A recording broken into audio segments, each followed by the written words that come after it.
नमस्कार दोस्तों। आज यूजीसी नेट के तैयारी के सिलसिले में अगला वीडियो देखेंगे। इस वीडियो में हम आज प्रैक्टिस सेट कवर करेंगे यूजीसी नेट का पेपर 1 का, जो कि 50 क्वेश्चन का है और 100 मार्क का है। और ये जो क्वेश्चन है ये 2019 26 जून 2019 का मॉर्निंग शिफ्ट में कंडक्ट हुआ था। तो बिना देर किए हुए शुरू करते हैं आज का प्रैक्टिस सेट। तो पहला question, A shift in attitude in respondents between 2 points during data collection। Data collection के दौरान जो एटीट्यूड का शिफ्ट होता है रेस्पोंडेंट लोगों का इन 2 पॉइंट्स, 2 पॉइंट के अंदर जब एटीट्यूड का शिफ्टिंग होता है उसको क्या कहा जाता है? Reactive effect, maturation effect, regression effect या कंडीशनिंग इफेक्ट? इसका आंसर होगा आपका 3। इसका आंसर होगा रिग्रेशन इफेक्ट। आंसर होगा option 3, regression effect. Next question number 2, the time frame in which A study explores A situation और प्रॉब्लम इज कॉल्ड। उस समय सीमा के जो समय सीमा है जिसमें कोई भी स्टडी एक्सप्लोर करता है कोई भी सिचुएशन को या कोई भी समस्या को, तो उसे क्या कहते हैं? Reference period, age, longitudinal, retrospective time? इसका आंसर होगा रेफरेंस पीरियड। आगे बढ़ते हैं। The major characteristic of correlation analysis is to seek out. जो मेजर कैरेक्टरिस्टिक है कोरिलेशन एनालिसिस को सीक आउट करने के लिए क्या है? Differences among variables, variations among variables, association among variables, regression among variables? दोबारा समझते हैं। द मेजर कैरेक्टरिस्टिक्स, विशेषता जो है, विशेष कैरेक्टरिस्टिक जो है अब कोरिलेशन एनालिसिस, कोरिलेशन एनालिसिस का विशेष कैरेक्टरिस्टिक क्या है? To seek out difference among variable, variation among variable, association among variable, regression among variable? इसका आंसर होगा association among variable, option 3। Which of the learner characteristic will influence his her perspective in a course of study? इसमें 6 characteristic दिया गया है, तो इस 6 characteristic में से हमको फाइंड आउट करना होगा इनमें से कौन से वो लर्नर कैरेक्टरिस्टिक्स है जो कि प्रभावित करता है इन ए कोर्स ऑफ स्टडी, कोई भी कोर्स ऑफ स्टडी में प्रभावित करता है। लर्नर्स कमिटमेंट आई में, डबल आई में है, सेकंड में है parents interest in the learner, third में है prior knowledge of the learner, 4 में है skill of the learner in the concerned area, 5 में है family size of the learner, 6 में है socio economic background of the family to which the learner belongs. तो ये 6 स्टेटमेंट हमको समझ लेना है। पहला है लर्नर्स कमिटमेंट, दूसरा है parents interest in the learner, अपना परिजनों का आग्रह शिक्षक जो छात्र के ऊपर। Prior knowledge of the learner, learner का क्या ज्ञान है, पूर्व ज्ञान है। Next skill of the learner in the concerned area, जिस एरिया में वो स्टडी कर रहा है उस एरिया में लर्नर का क्या क्या एबिलिटी है, क्या क्या दक्षता है। Family size of the learner, learner का परिवार का आकार कैसा है, छोटा बड़ा कैसा है। छठा socio economic background of the family, उसका सामाजिक और अर्थनीतिक बैकग्राउंड, पृष्ठभूमि कैसा है परिवार का, जिस परिवार से वो आता है। तो ये 6 कैरेक्टरिस्टिक्स में से कौन सारे कैरेक्टरिस्टिक जो उसको कोर्स ऑफ स्टडी को प्रभावित करते हैं, तो चलिए एनालाइज करते हैं। तो इसका आंसर होगा पॉइंट 1 लर्नर्स कमिटमेंट। ये ज़रूर होगा क्योंकि लर्नर जितना कमिटेड होगा उसका कोर्स ऑफ स्टडी उतना अफेक्टेड होगा। इसके बाद parents interest in the learner, परिजनों का आग्रह, ये कोर्स ऑफ स्टडी में कोई मैटर नहीं करता। Prior knowledge of the learner, ये मैटर करता है। आपका पहला हो गया लर्नर्स कमिटमेंट, क्योंकि जो ज़्यादा कमिटेड होगा वो ज़्यादा अच्छे से कोर्स ऑफ स्टडी को निभा पाएगा। सेकंड, पेरेंट का कोई इन्वॉल्वमेंट नहीं। Third, prior knowledge of the learner, learner का जो पहले से जो उसके दिमाग में जो ज्ञान होगा उस सब्जेक्ट के ऊपर, वो प्रभावित करेगा। Next, skill of the learner in the concern area, उस जो कंसर्न एरिया है उसमें क्या क्या स्किल वो हासिल किया हुआ है वो भी अफेक्ट करेगा। फैमिली साइज अफेक्ट नहीं करेगा।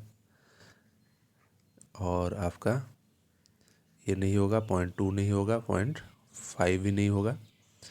और 0.6 सोशियो इकोनॉमिक बैकग्राउंड, ये भी फैमिली का कोई मैटर नहीं करता। तो option 1, 3 and 4, option 1, 3 and 4 the answer will B ये होगा आपका आंसर। चलिए नेक्स्ट क्वेश्चन।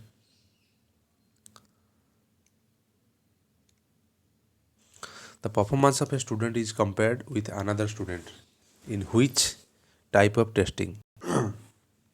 कोई भी स्टूडेंट का जो परफॉर्मेंस है is compared with another student, एक स्टूडेंट का जो परफॉर्मेंस है दूसरे स्टूडेंट का परफॉर्मेंस के साथ हम किस टेस्टिंग में हम उसको कंपेयर कर सकते हैं। 4 तरह का टेस्टिंग दिया हुआ है। पहला, criterion reference testing, diagnostic testing, summative testing, norm reference testing. ये चारों में से हमारा आंसर क्या होगा? क्राइटेरियन रेफरेंस टेस्टिंग ये नहीं होगा, डायग्नोस्टिक टेस्टिंग ये भी नहीं होगा, आपका समेटिव टेस्टिंग भी नहीं होगा, ये होगा नॉर्म रेफरेंस टेस्टिंग, ये होगा आपका आंसर।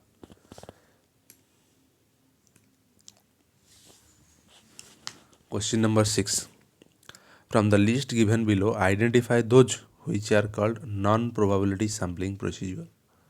इनमें से जो नॉन प्रोबेबिलिटी सैम्पलिंग प्रोसीजर के लिए जो नॉन प्रोबेबिलिटी सैम्पलिंग प्रोसीजर क्या क्या है, इनमें से कुछ सैम्पलिंग प्रोसीजर दिया गया है, उनमें से हमको आइडेंटिफाई करना होगा those which are called non probability sampling procedure.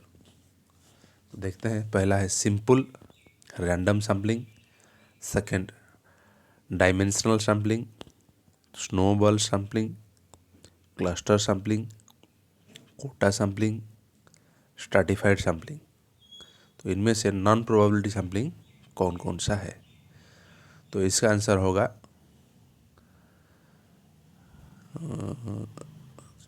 Simple random sampling, ये नहीं होगा।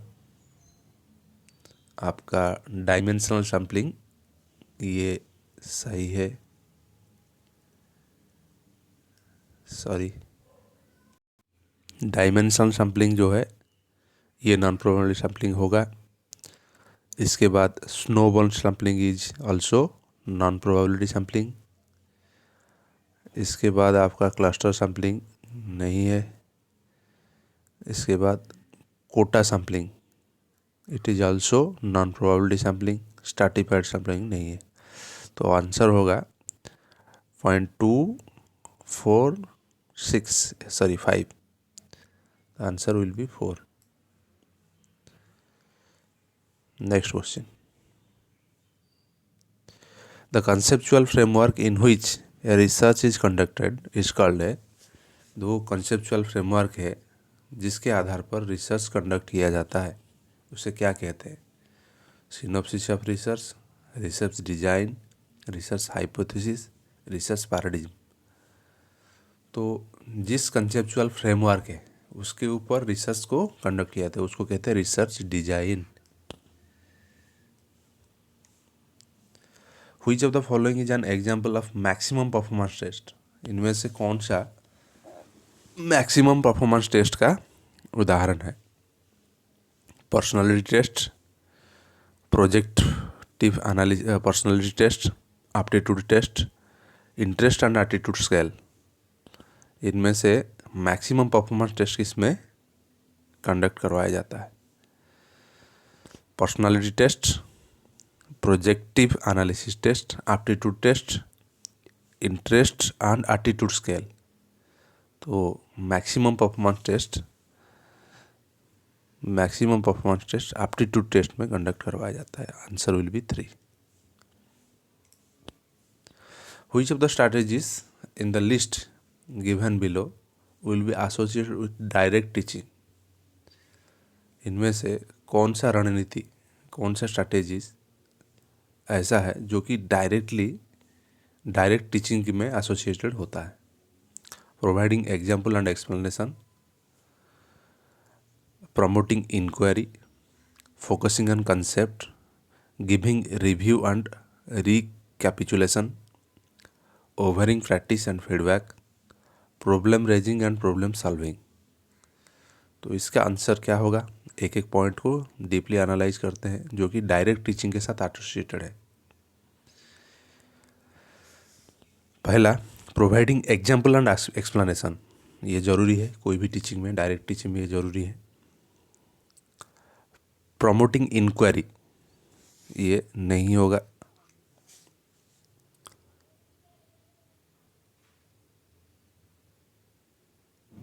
इसके बाद फोकसिंग ऑन कंसेप्ट,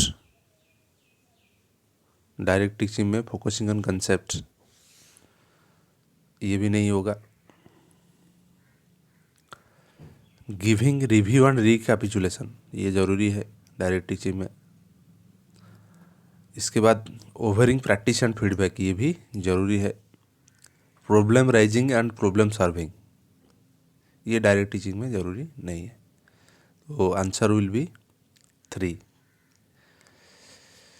तो इसमें providing example and explanation, giving review and recapitulation, problem rising and problem solving, it will be the answer.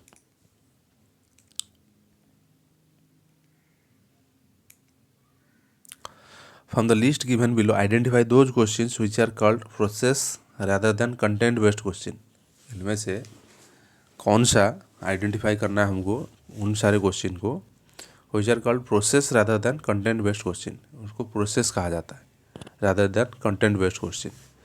Convergent question, research procedure में कौन तरह का क्वेश्चन को हम कल्ड प्रोसेस, इनको प्रोसेस कहते हैं, कंटेंट बेस्ड क्वेश्चन ना कहते हुए। पहला कन्वर्जेंट क्वेश्चन, दूसरा डाइवर्जेंट क्वेश्चन, तीसरा फैक्ट बेस्ड क्वेश्चन, चौथा कंसेप्ट बेस्ड क्वेश्चन, पांचवा ओपन क्वेश्चन, छठवां क्लोज्ड क्वेश्चन, जो हम प्रोसेस में आना जाते हैं। तो इसका आंसर क्या होगा देखते हैं। कन्वर्जेंट क्वेश्चन नहीं होगा, ये डाइवर्जेंट क्वेश्चन होगा। नेक्स्ट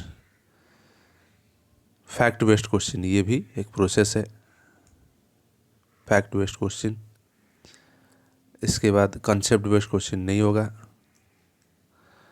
इसके बाद open question, it is also a process, close question नहीं होगा। तो आंसर विल बी 4। अब इसके बाद क्वेश्चन नंबर 11 to 16 पैसेज है। तो पैसेज को रीड करते हुए क्वेश्चन का आंसर देना पड़ेगा, तो इसलिए वो क्वेश्चन नहीं डाला हूँ। तो आप डीपली देख सकते हैं इंटरनेट से। तो अब 17 नंबर क्वेश्चन से चालू करते हैं, 16 नंबर क्वेश्चन से चालू करते हैं। 11 to 15 है ये।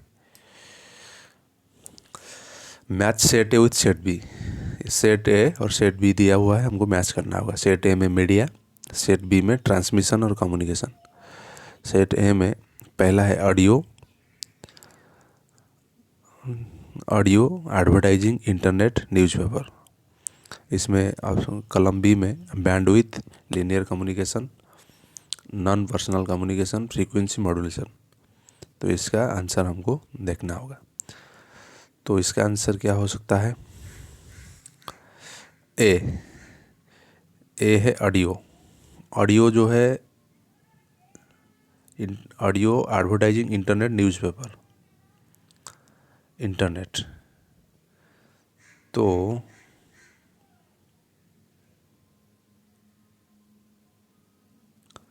ऑडियो जो है फ्रीक्वेंसी मॉड्यूलेशन से होता है। नेक्स्ट बी जो है एडवर्टाइजिंग, एडवर्टाइजिंग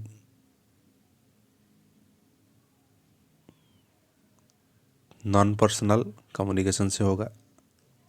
ये कोई पर्सनल कम्युनिकेशन नहीं है, नॉन पर्सनल कम्युनिकेशन। इसके बाद सी, इंटरनेट। इंटरनेट बैंडविड्थ के चलते इंटरनेट एक्सेस कर पाते हैं हम। इसके बाद डी रह गया, न्यूज़पेपर, लीनियर कम्युनिकेशन, सिंपल। तो इसका आंसर होगा 3।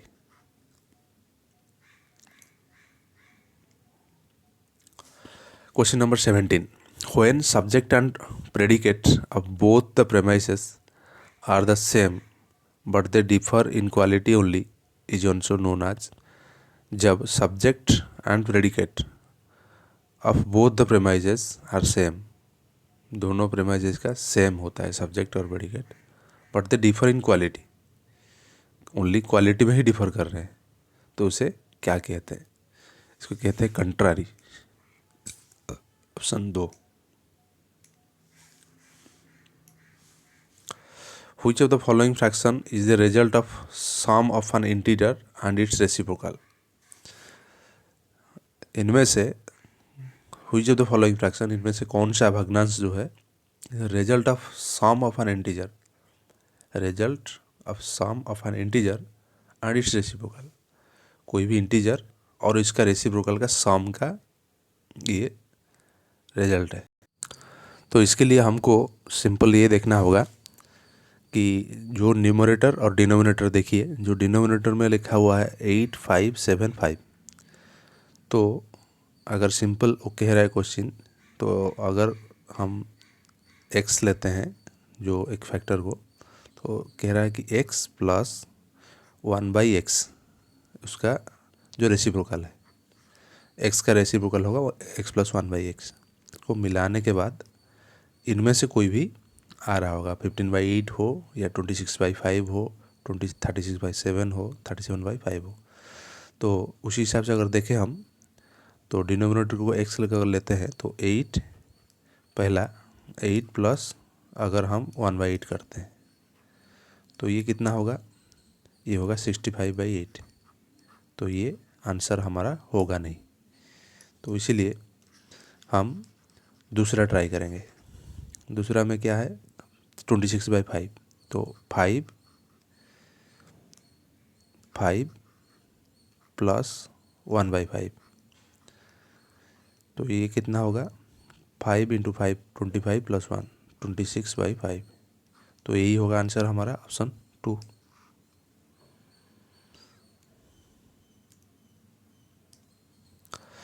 Question number 19। क्वेश्चन नंबर 19 ऐसा है, the mass media don't have pre determined functions for everyone and people use them the way they like। this is suggestive for the fact that mass media जो है don't have predetermined function for everyone and people use them the way they like। people लोग जो है वैसे use करते हैं जैसे वो चाहते हैं। इसका कोई मास मीडिया का प्री डिटरमाइंड फंक्शन नहीं है लोगों के लिए, तो इसको क्या कहते हैं? This is a suggestive of the fact. ये जो फैक्ट का जो सजेस्टिव फैक्ट है वो क्या मेंशन करता है?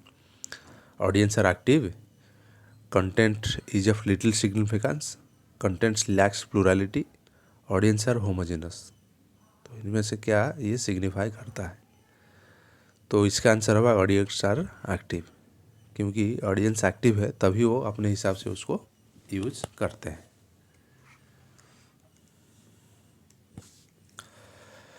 If proposition all republics are grateful is taken to be true, all republics are grateful, इसको अगर ट्रू माना जाता है, then which of the following proposition can be false? इनमें से कौन सा proposition false माना जाएगा?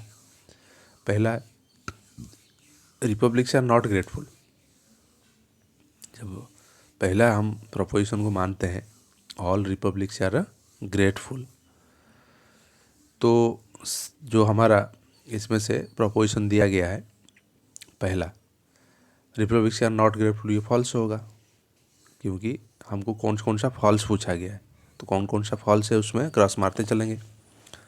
तो पहला प्रपोजिशन जैसा है कि जब हमको स्टेटमेंट दिया गया all republics are grateful then republics are not grateful, ये गलत होगा, तो ये गलत है। और क्या गलत है, सम रिपब्लिक्स आर नॉट ग्रेटफुल, ये भी गलत होगा क्योंकि हमको पहले ही दिया गया है all republics are grateful. Third, no republics are grateful, ये भी गलत होगा। सम रिपब्लिक्स आर ग्रेटफुल, ये जब ऑल रिपब्लिक्स आर ग्रेटफुल दिया हुआ है इसमें सम आएंगे, ठीक है।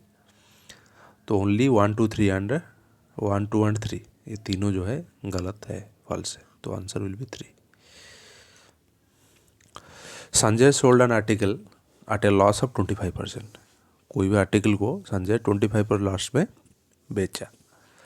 If the selling price had been increased by ₹175, अगर सेलिंग प्राइस को 175 रुपीज़ बढ़ा दिया जाता, there would have been a gain of 10%, तब उसको 10% की लाभ होती। What was the cost price of the article, article का कॉस्ट प्राइस क्या था। इसको सॉल्व करते हैं।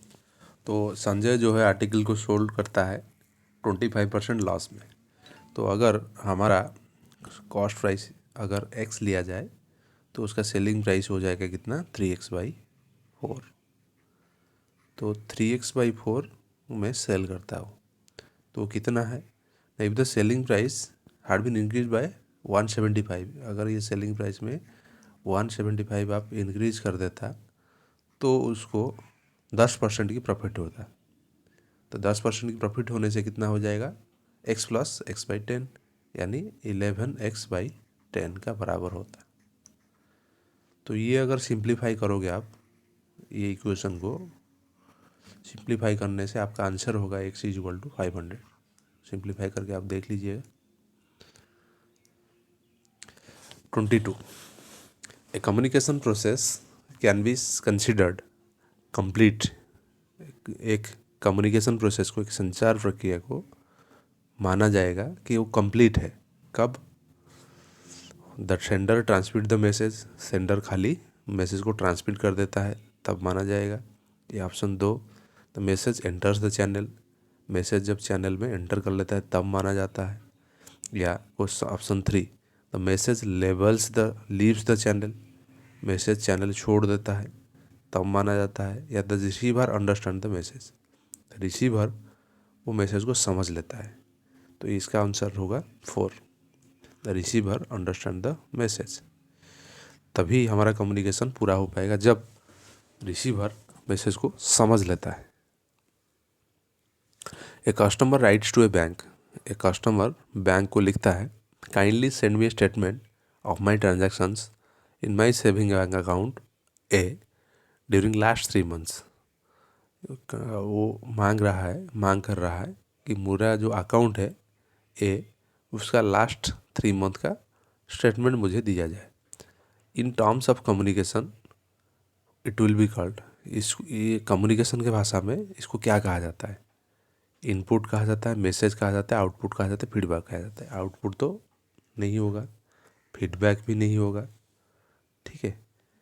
ये रह गया मैसेज और इनपुट, तो ये इनपुट भी नहीं होगा, ये मैसेज कहा जाएगा इसको, ठीक है। तो इसका आंसर होगा 2। ए ट्रेन लीव्स आगरा, एक ट्रेन आगरा छोड़ता है सुबह 5 बजे एंड रीचेस दिल्ली एट 9 बजे, यानी 4 घंटे का सफ़र करता है। Another train leaves Delhi at 7 AM, 7 बजे दिल्ली से छोड़ता है, रीचेस आगरा एट 10:30, आगरा में पहुंचता है 10:30 बजे। यानी इस ट्रेन को जो है 5 बजे निकला, 9 बजे पहुंचा, इस ट्रेन को ट्रेन ए मानते हैं और एक ट्रेन को बी मानते हैं।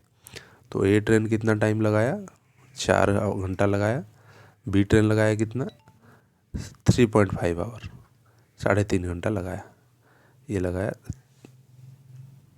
3.5 घंटा। तो at what time do the train cross each other, किस समय पर ये दोनों ट्रेन आपस में ये इधर जा रहा है, ये इधर जा रहा है, दोनों आपस में जब क्रॉस करेंगे वो समय क्या रहेगा, वो पर्टिकुलर टाइम क्या रहेगा। इसका आंसर होगा 7:56 AM। Next, the proposition no red is black is equivalent to which of the following proposition. No red is black, इनमें से ये जो प्रोपोजिशन है इनमें से कौन सा प्रोपोजिशन से इक्विवेलेंट है। तो पहला प्रोपोजिशन है no black is red. No black is red, जब हम नो रेड इज ब्लैक रहता है, कोई भी लाल जो है काला नहीं होता है, तो नो ब्लैक इज रेड होगा, सही बात, इक्विवेलेंट होगा। ऑल रेड आर ब्लैक, ये होगा ही नहीं। Some red are not black, ये भी नहीं होगा। रेड इज नॉट ब्लैक, सही है, तो 1 और 4 होगा, option 3। Given below are 2 premises with 4 conclusions drawn from them. Which of the following conclusions could be validly drawn from the premises? इसमें कुछ premises है, कुछ conclusions है, उनमें से हमको सिलेक्ट करना होगा। could be validly drawn from the premises, इनमें से ये जो दोनों premises से ड्रॉन किया जा सकता है। तो पहले पढ़ते हैं premises क्या क्या है। some bags are tables, some bags are tables, all bags are chairs। conclusions क्या किया दिया, some tables are chairs में दिया था some bags are tables, all bags are chairs। तो कंक्लूजन दिया है some tables are chairs, no chairs are table, some chairs are bags, some bags are not tables। इसमें कौन कौन सा प्रोपोजिशन फॉलो करेगा। ए फॉलो करेगा some tables are chairs, some chairs are bags, ये दोनों फॉलो करेगा, option A. The average of 35 raw scores is 18. The average of first 17 of them is 14. That of last 17 is 20. Find the 18th row score. Question पूछा है कि average of 35 raw score, total 35 raw score दिया गया है। तो 35 का जो raw score है उसका एवरेज है 18। जो पहला 17 रॉ स्कोर है उसका एवरेज है 14। लास्ट 17 का जो है वो है 20। तो 18th रॉ स्कोर क्या है। इसका आंसर होगा 56, option 4, sorry 52, option 3। Identify the reasoning in the following argument. जो फॉलोइंग आर्गूमेंट है इसमें जो रीजनिंग है उसको आइडेंटिफाई करना है। Pre active stage of classroom teaching is important just as pre learning preparation stage of communication. Options are hypothetical, deductive, inductive, analogical. Identify the reasoning in the following argument. Pre active stage of classroom teaching is important just as pre learning preparation stage is of communication. तो इसमें से option क्या रहेगा, hypothetical, deductive, inductive, analogical. तो इसका answer होगा 4, analogical.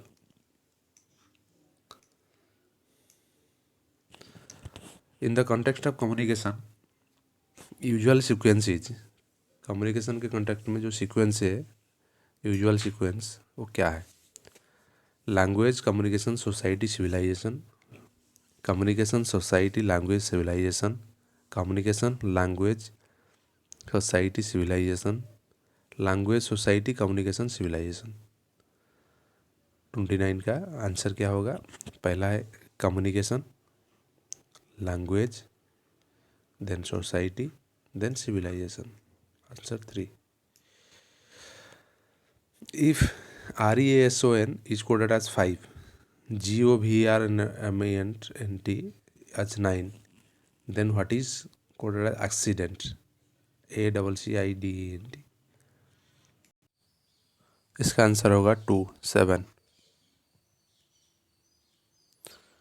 Next आता है 31 to 35 जो है DI है, डाटा इंटरप्रिटेशन, उसको स्किप कर दिया हूँ क्योंकि उसमें काफ़ी सारा चार्ट को बार बार देखना पड़ेगा, तो इसलिए स्लाइड में नहीं हो पाएगा। तो आगे बढ़ते हैं 36।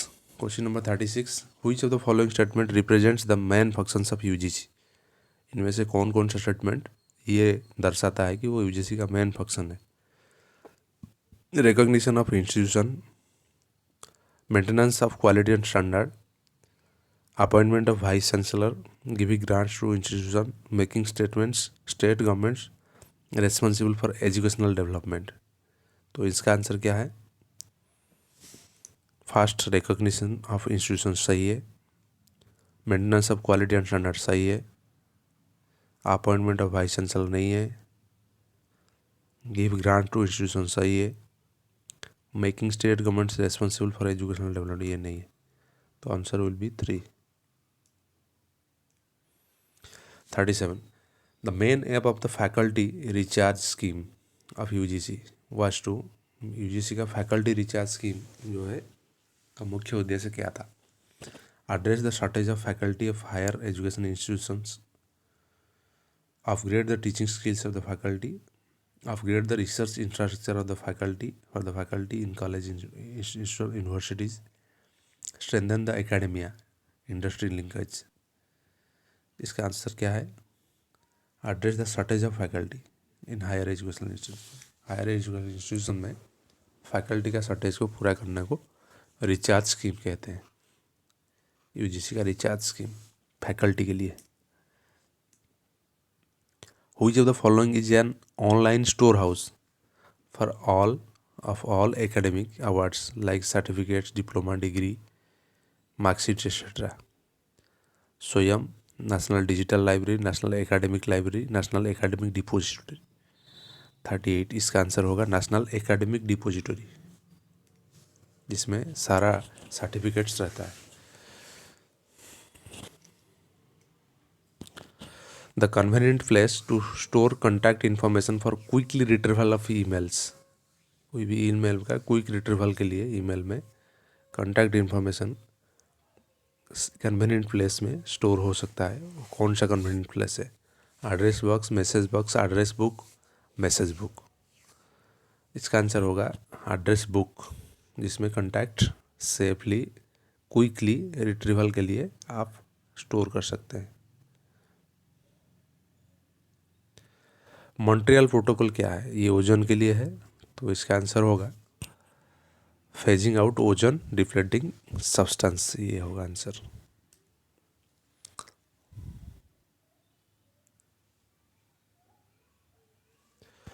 SMTP का पूरा नाम क्या है? फुल फॉर्म क्या है? SMTP। 41, SMTP का पूरा नाम है small mail transfer protocol. Second है simple mail terminal protocol. Third है simple mail transfer protocol. Fourth है सिंपल मेल ट्रांजिशन प्रोटोकॉल। तो इसका आंसर होगा 41 का 3, simple mail transfer protocol. In large parts of eastern India, पूर्वी भारत में मैक्सिमम पार्ट में the ground water is contaminated by. Ground water किस चीज़ में कंटामिनेटेड है? आर्सेनिक, लीड, मर्करी, निकल।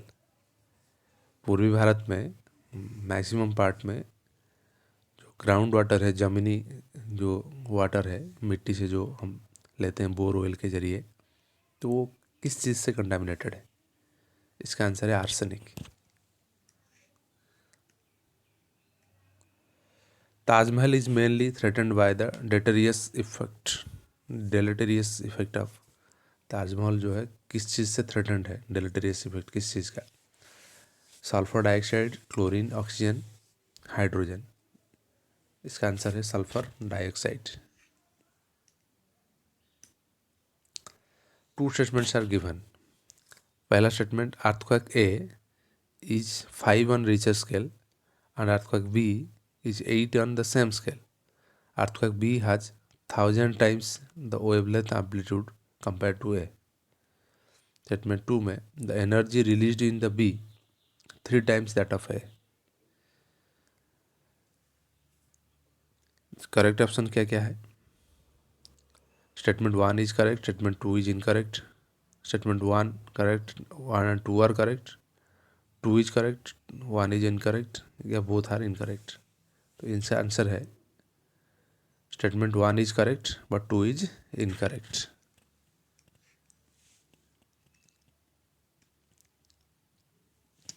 A computer has main memory of 960 KB. Computer का जो मेन मेमोरी हो 960 KB का है. What is the exact number of bytes content in the memory, कितने बाइट है.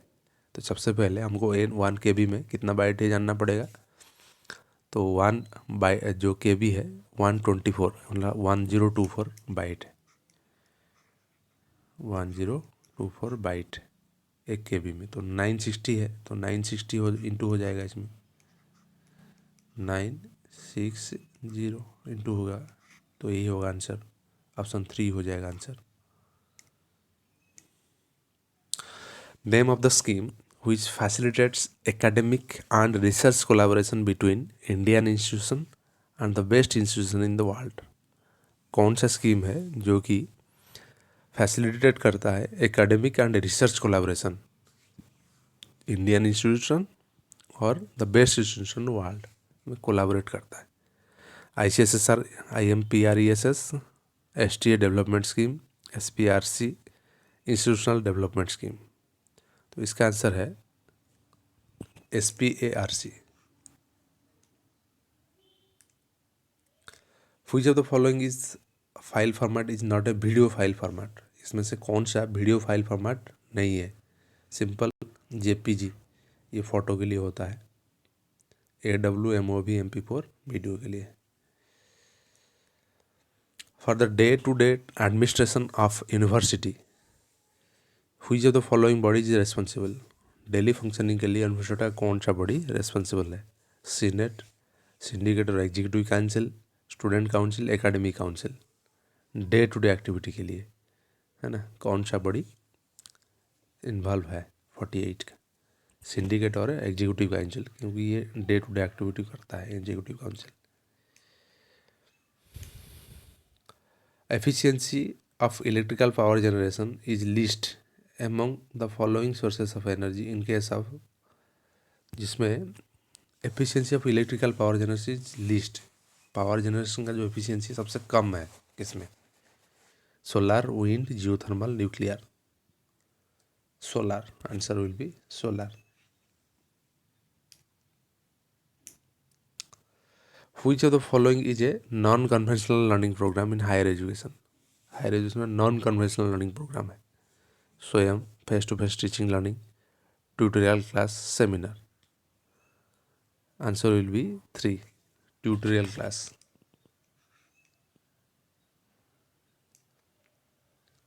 तो यही ख़त्म होता है दोस्तों आज का प्रैक्टिस सेशन.